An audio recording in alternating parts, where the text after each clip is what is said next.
Family ATM. The white card read in neat gold script, placed carefully on the front row chair reserved for Eleanor Whitmore at her granddaughter's wedding. Hello everyone. Before we begin today's story, I have a small favor to ask. Please hit subscribe and turn on the notification bell so you never miss our channel's new videos. It's quick, free, and the best way to support us in bringing you more dramatic stories. She did not gasp. She did not look around to see who was watching. At 72, Eleanor had mastered the art of stillness, the kind that made other people uncomfortable without her saying a word. The late afternoon sun poured across the Napa Valley vineyard, catching the crystal glasses and the pale blush roses woven through the arch where Olivia would soon say her vows. A string quartet tuned their instruments nearby, and guests in tailored suits and chiffon dresses drifted across the manicured lawn, laughing softly as servers passed trays of champagne. It was a beautiful day, the kind of day Eleanor had imagined ever since Olivia was a little girl twirling in plastic tiaras in the Whitmore living room. Eleanor had written the largest checks for this wedding, $85,000 for the venue alone, another $40,000 for catering, flown-in orchids, and the custom dance floor with Olivia's new monogram etched in white. She had done it quietly, the way she had done everything since her husband Richard passed 5 years ago. No speeches, no conditions, just a steady assurance that her family would have what they needed. Family comes first, she had always believed. She reached up now and adjusted the pearl clasp at her throat, then smoothed the sleeve of her powder blue silk jacket. The card did not tremble in her hand. Family ATM. Not Grandma. Not Eleanor. Not even Mrs. Whitmore. Just a machine. A source. A line of credit with silver hair. A few seats down, Caroline Whitmore, Olivia's mother, was greeting guests with polished efficiency, her champagne glass balanced gracefully between manicured fingers. Caroline's eyes flicked toward the card for half a second before sliding away, her smile never faltering. Michael stood beside her, nodding at a business associate, his shoulders slightly hunched in the way they had been since boyhood whenever he wished to disappear. No one rushed over to apologize. No one swapped the card for another. The white cardstock lay flat and deliberate, as intentional as the floral arrangements and the seating chart printed in calligraphy near the entrance. Eleanor lowered herself into the chair as if it bore her proper name. She crossed her ankles, resting her cream heels carefully on the grass so they would not sink. A breeze carried the scent of lavender and freshly cut vines, and somewhere behind her, a guest let out a small, awkward laugh that ended too quickly. Eleanor kept her gaze forward, toward the arch where her granddaughter would walk in a gown Eleanor had also helped pay for. She remembered the phone calls from the past year. "Mom, we're just a little short on the final deposit. You know how expensive weddings are these days. It's for Olivia's future." Each request had been framed gently, wrapped in affection, softened with the phrase, "You're the only one who can help." Eleanor had never minded helping. She had built the Whitmore real estate portfolio alongside Richard from a modest 2-bedroom ranch house into a respected regional firm. She understood numbers. She understood investments.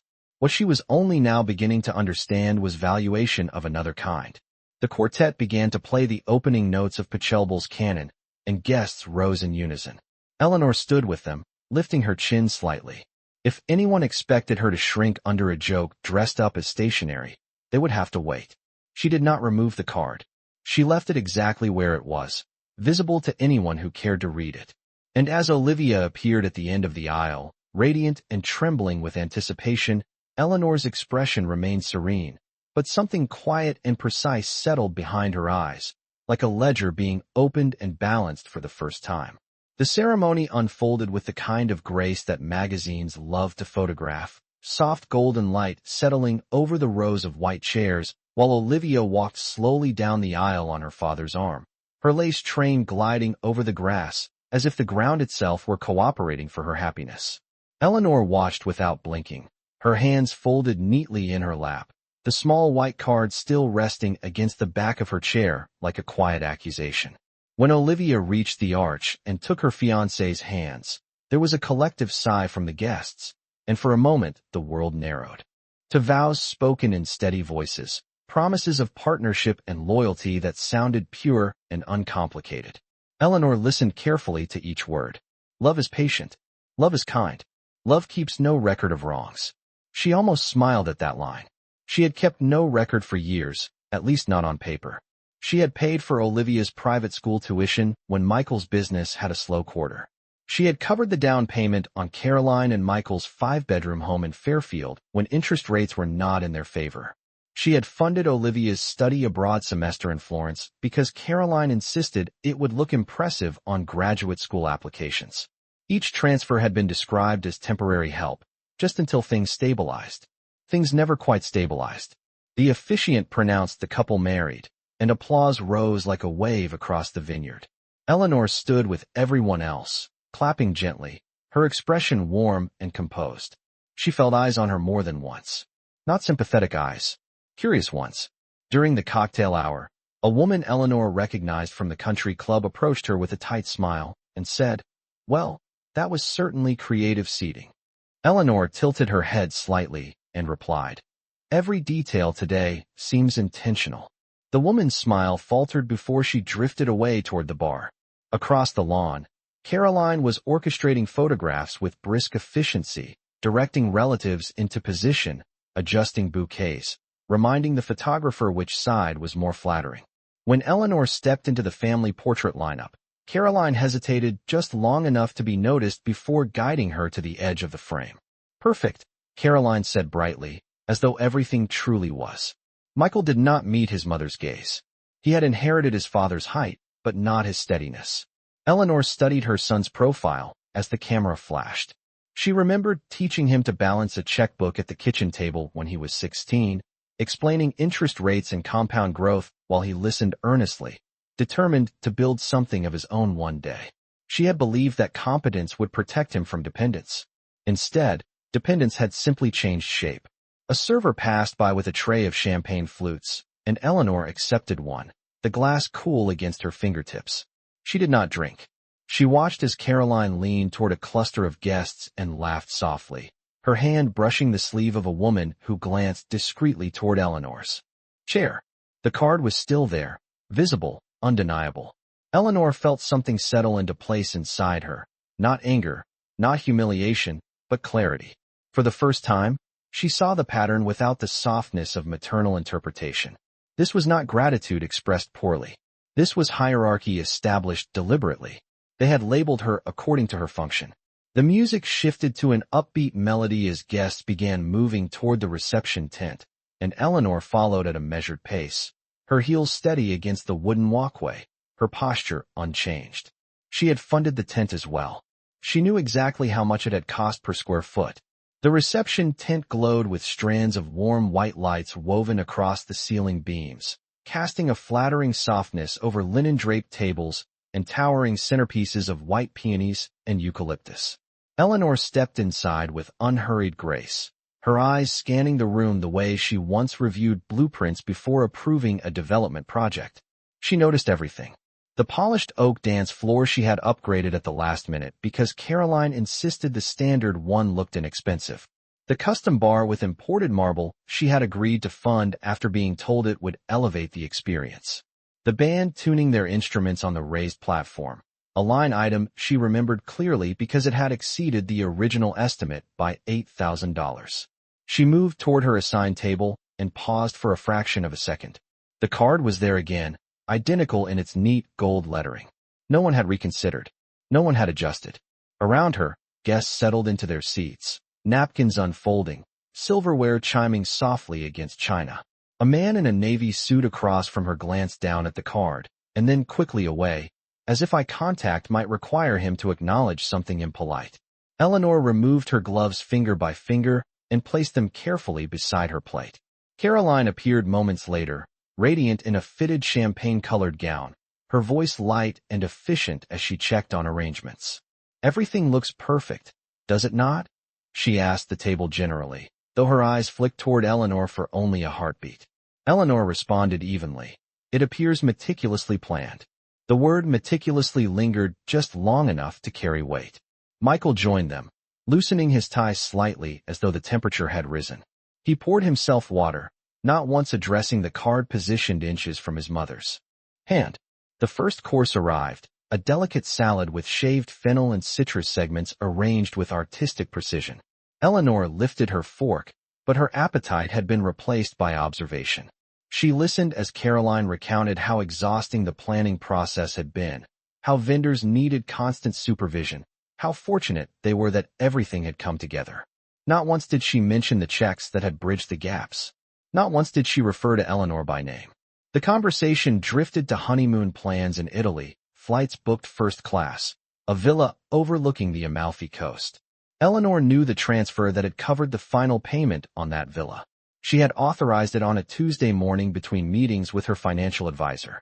"You have always believed in investing in experiences," Caroline had said at the time, smiling sweetly across the kitchen island.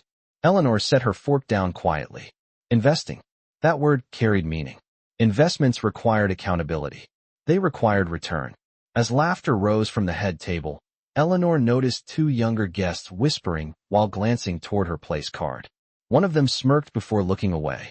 The band struck up a lively tune, and couples began drifting toward the dance floor. Caroline stood to make a brief welcome speech, thanking family and friends for their generosity and support. She spoke warmly about community, about how love brings people together. Eleanor watched her daughter-in-law command the microphone with practiced ease. When the applause followed, it was enthusiastic and unaware. Eleanor folded her hands in her lap once more, her posture unchanged, her face serene. Inside, something precise was aligning, like numbers finally balancing on a page that had been miscalculated for far too long. The band shifted into a slower melody, and the lights above the dance floor dimmed slightly, casting the tent in a warmer glow that softened every face except Eleanor's. She sat very still while applause followed Caroline's speech, the word generosity echoing faintly in her mind long after the microphone had been set aside. Generosity implied choice. It implied respect. What she had witnessed throughout the evening felt less like appreciation and more like entitlement dressed in silk and calligraphy.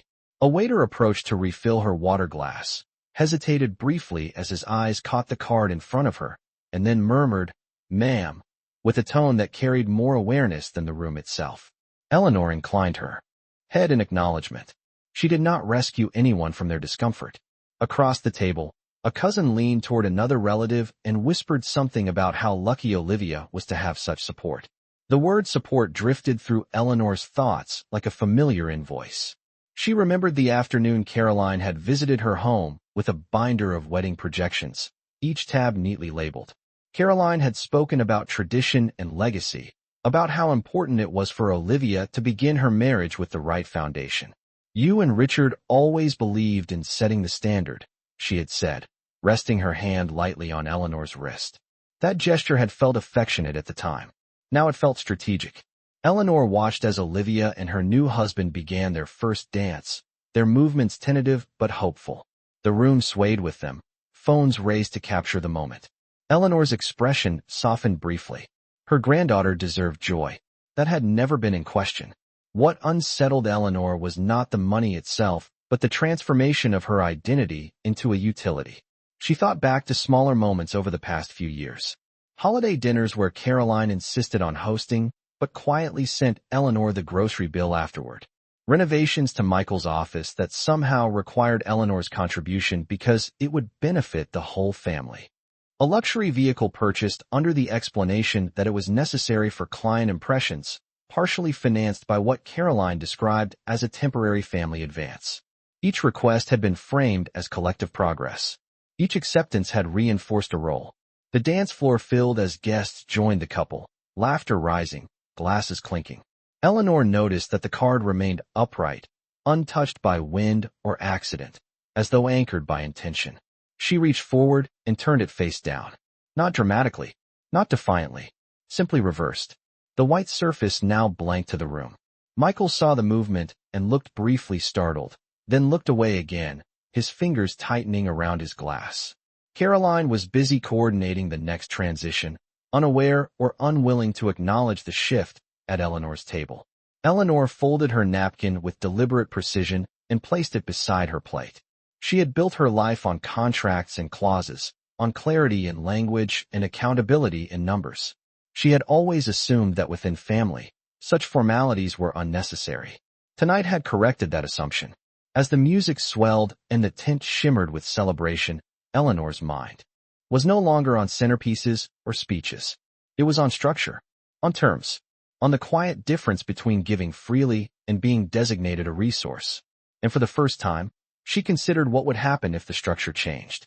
The evening progressed with polished efficiency, speeches blending into laughter, laughter dissolving into music, and music carrying guests toward the dance floor in waves of champagne-fueled warmth. Eleanor remained seated for a time, observing the choreography of gratitude unfolding around her. She noticed how Caroline moved from table to table with effortless charm, thanking guests for their presence, praising their travel efforts, commenting on their attire.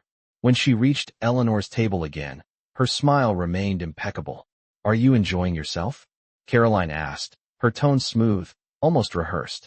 Eleanor looked at her steadily and replied, "It has been very illuminating." The answer hung between them, light but precise. Caroline's smile tightened almost imperceptibly before she excused herself to greet a group near the bar. A few minutes later, an older gentleman approached Eleanor's table. Thomas Granger, a longtime friend of Richard's and former partner in their early real estate ventures, lowered himself carefully into the empty chair beside her. His silver hair caught the glow of the overhead lights. He glanced at the card that now lay face down, and then at Eleanor. "Richard always said you were the sharpest mind in the room," he said quietly. Eleanor allowed herself a faint smile. Richard had good instincts. Thomas leaned slightly closer, lowering his voice just enough to avoid drawing attention. "I have watched tonight carefully," he continued. "Some gestures are jokes. Others are signals." Eleanor's eyes did not leave the dance floor where Olivia was laughing with her bridesmaids. "And which do you believe this is?" she asked. Thomas paused. "A signal." The words settled with quiet certainty. He nodded toward the head table where Caroline was speaking animatedly with a vendor, gesturing toward the floral arch as if still managing details. "There is a difference between appreciation and assumption," he added. Eleanor felt something shift into focus. It was not anger. It was alignment. For years, she had interpreted each request as an expression of trust. Now she recognized a pattern of expectation. The distinction was subtle but decisive. The band transitioned into a lively swing number, and several guests clapped along. Michael crossed the floor toward his mother, hesitating before speaking. "Everything looks wonderful, does it not?" he said, echoing Caroline's earlier phrasing as though it were safe territory. Eleanor studied her son's face, noting the familiar crease at his brow when he avoided direct confrontation. "It looks exactly as designed," she answered. Michael nodded, relieved by the absence of conflict, and drifted back toward the bar. Eleanor watched him go, understanding that silence had always been his refuge. Thomas rose slowly from his chair. "If you ever need a second set of eyes on anything," he said, "you know where to find me." Eleanor inclined her head. She did not require sympathy. She required clarity. As the evening air cooled and the lights shimmered against the darkening sky, Eleanor reached into her handbag and withdrew her phone. She did not open any messages. She did not type immediately. She simply held it for a moment, weighing something intangible yet unmistakable. Around her, celebration continued in full brightness, unaware that a quiet recalculation was underway. The structure she had once assumed was permanent now appeared adjustable. And Eleanor Whitmore had spent a lifetime understanding exactly how structures could be redesigned without raising her voice. The music softened again as dinner plates were cleared and the MC announced the next round of speeches, inviting family members to share memories and blessings for the newlyweds. Eleanor remained seated, her posture effortless, her expression composed in the same way it had been during board meetings decades earlier when negotiations hinged on a single clause. She unlocked her phone with deliberate calm and opened a contact she had not needed to message in months. Daniel Mercer, her estate attorney, had managed the Whitmore Trust since Richard's passing. Eleanor typed carefully, each word measured. "Please prepare an amendment to the Whitmore Family Trust effective immediately.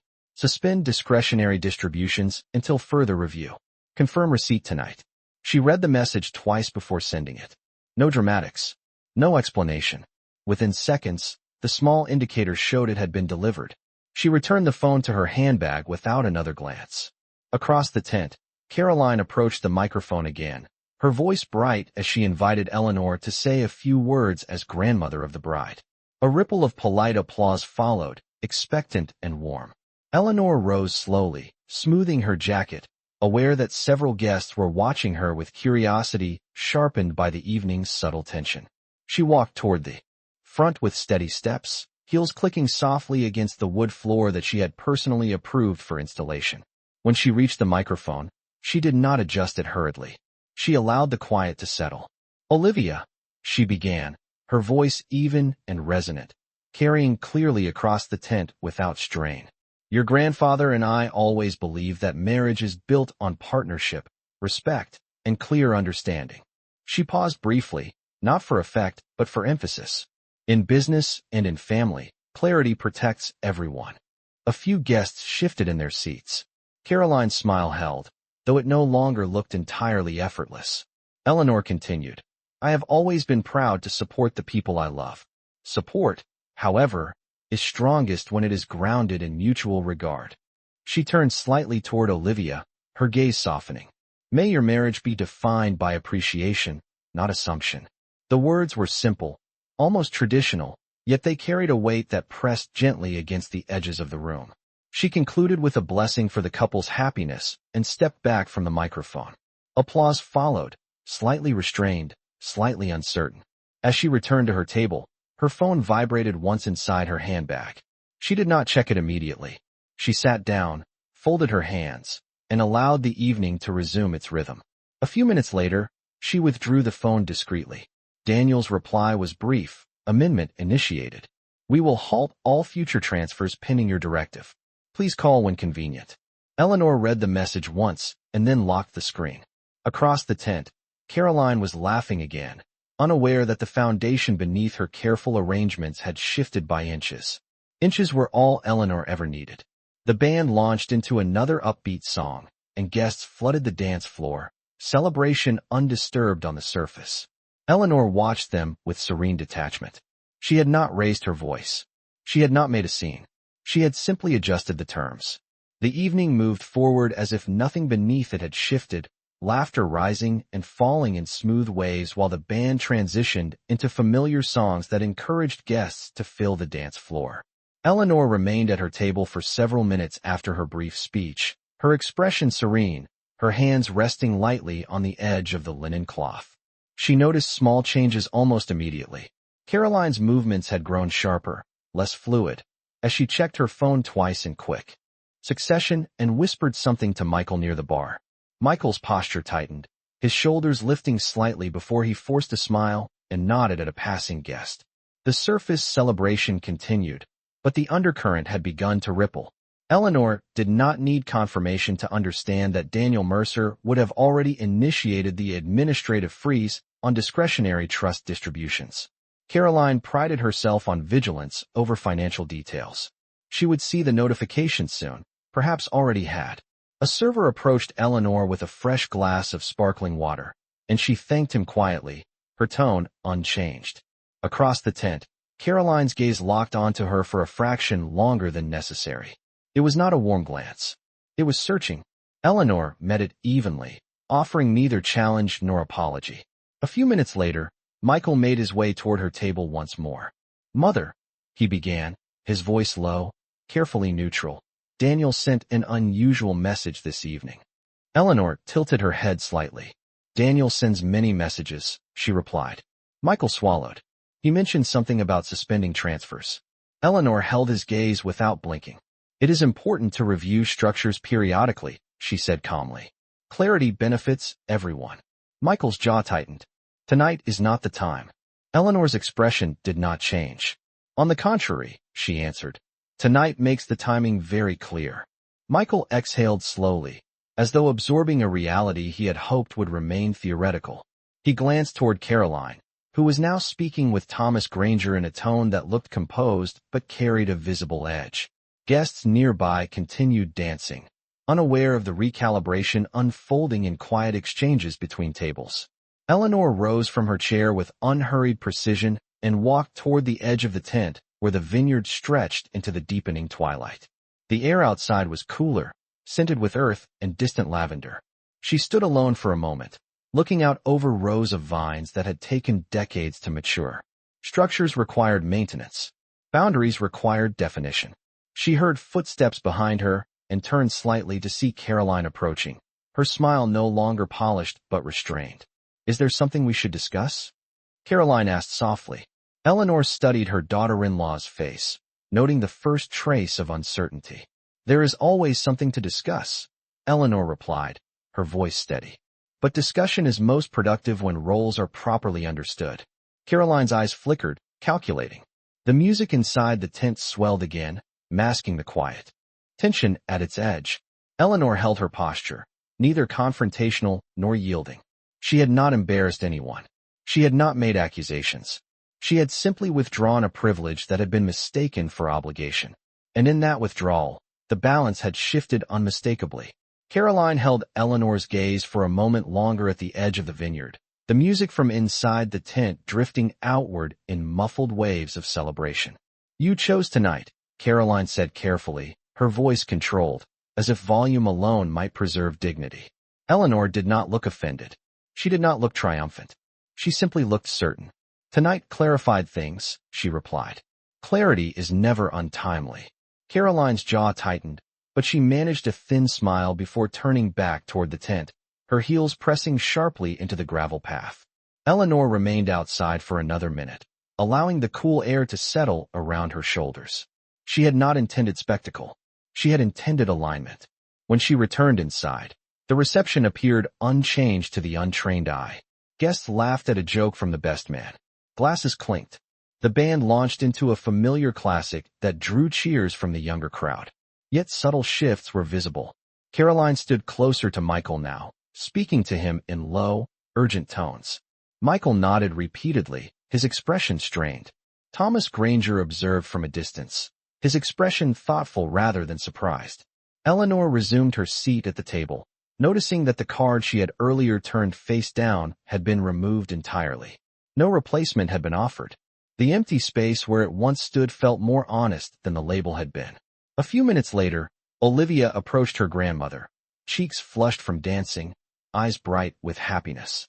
"Grandma, are you all right?" she asked softly, genuine concern in her voice. Eleanor's expression softened immediately. "I am perfectly well," she said. "You look radiant." Olivia smiled, relieved, and squeezed her grandmother's hand before being pulled back toward the dance floor by her new husband.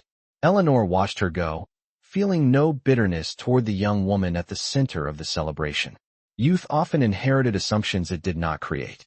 The responsibility for those assumptions rested elsewhere. Michael approached again, slower this time.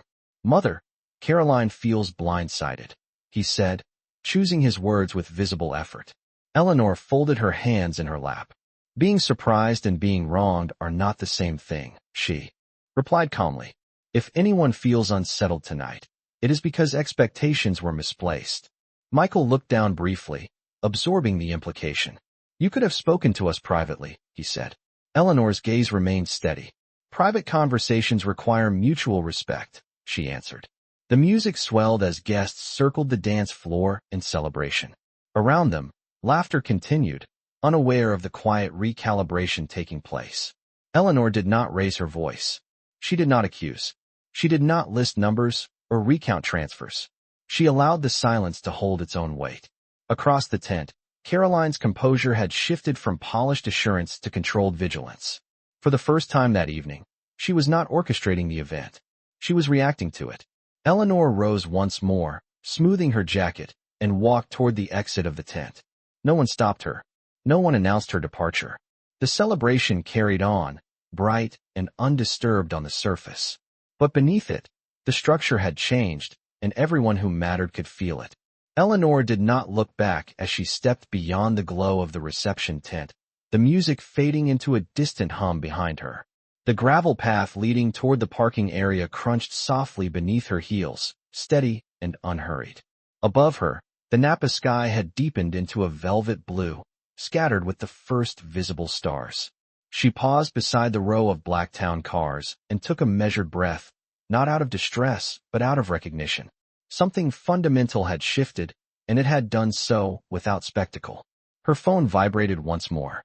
Daniel Mercer had sent a formal confirmation outlining the suspension of discretionary trust disbursements, pending a full structural review. Eleanor read the message slowly, then typed a single response. Schedule a comprehensive meeting Monday morning.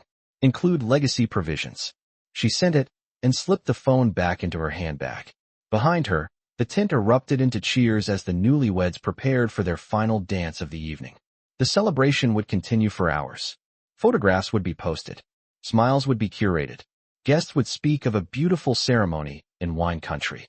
Very few would understand that beneath the string lights and polished speeches, a boundary had been redrawn. Michael emerged from the tent moments later, scanning the parking area until he found her silhouette under the soft exterior lights. He approached more slowly this time, no longer defensive, only uncertain. "Are you leaving already?" he asked. Eleanor turned toward him, her expression neither cold nor indulgent. "Yes," she said gently. "The important part of the evening has already happened." Michael hesitated. "Caroline did not mean to offend you," he offered, though his tone lacked conviction. Eleanor regarded her son with a calm that came from decades of measured decisions. "Meaning is less relevant than pattern," she replied. "Patterns reveal intent more clearly than apologies." Michael looked down, absorbing the statement in silence. "What happens now?" he asked quietly. Eleanor held his gaze. "Now, we return to clarity," she answered. "Support will exist where there is respect. Investment will exist where there is accountability." She stepped closer, resting a light hand on his sleeve, a gesture not of reprimand, but of finality. "You are my son. That does not change. But roles must be properly understood." Michael nodded slowly, the weight of her words settling into place. In the distance, laughter rose again, bright and unaware. Eleanor opened the door of the waiting car and paused before entering. She glanced once toward the illuminated tent, not with regret, but with perspective. The evening had revealed more than any conversation ever could.